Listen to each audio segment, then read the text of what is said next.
In my talk I will present you how digital image data can guide therapy decision, therapy planning guidance and therapy monitoring. I also want to show you how data-driven learning methods will disruptively improve regarding robustness and accuracy, these kind of methods. But let me first shortly introduce Fraunhofer MEVIS as a non-for-profit institute for applied research and digital medicine located mainly in Bremen with dependencies in Lübeck and Berlin at the Charité. We are about 110 computer scientists, mathematicians, physicists, a few physicians also, and work on public funded research projects, Fraunhofer funded research projects, industry projects where we develop customized solution for a clinical diagnosis and therapy, and are part of a global network of scientific partners and clinical partners. We are part of Fraunhofer since 2009, already introduced by Jill, the largest organization for interdisciplinary applied science in Europe with about 30,000 employees across almost 70 institutes. So we see at the moment a change of paradigms in the area of image processing from heuristic knowledge-based algorithms to deep learning-driven methods. And what is shown here is a more classical, I would say, example for heuristic knowledge-based algorithms where the task is to automatically segment lung lobes out of CT images, where we combine information, anatomical information. It's an algorithm that has a lot of a priori knowledge, and I'm glad that you present your presentation before, so the technical details are already explained. Where vasculature, bronchial tree, fissure information are combined to integrated cost image, which then serve as a basis for a watershed transform that is driven by an automatically labeled bronchial tree. Leading at the end to very fast, fully automatic algorithms for the segmentation of bronchopulmonary lobes. The situation is totally different if you go to the segmentation of liver, where the contrast differences between liver and surrounding tissue is not as it is in the lung, and where the community tried over decades to solve that problem and hadn't the chance to develop a real clinical applicable algorithm that is fast, fully automated for the liver segmentation. That is dramatically changed with the introduction of deep neural network. In this example, you see an animation that shows you how algorithm is trained with that method based on annotated CT images. And let's try with the pointer. Is this? Okay, perfect. You can see here how if you add successively additional annotated labels that the quality measure for the segmentation results. The segmentation is applied to an unknown liver example, which is shown here, and come to a saturation after you have used about 50 annotated liver images. So with that technology, it is possible to get a fully automated algorithms even for very pathological cases for the liver.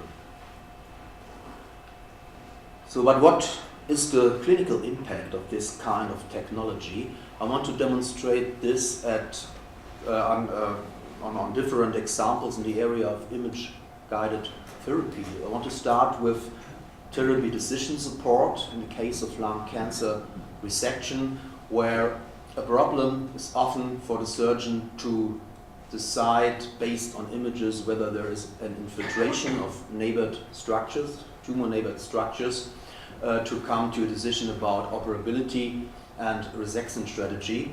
Also, the estimation of postoperative lung function is most difficult, also to decide about operability of a patient. And what these methods can offer for decision support is this pre- and interoperative visualization of tumor position in relation to adjacent structures, and also quantitative quantification of emphysema extent in the different parts of the lung.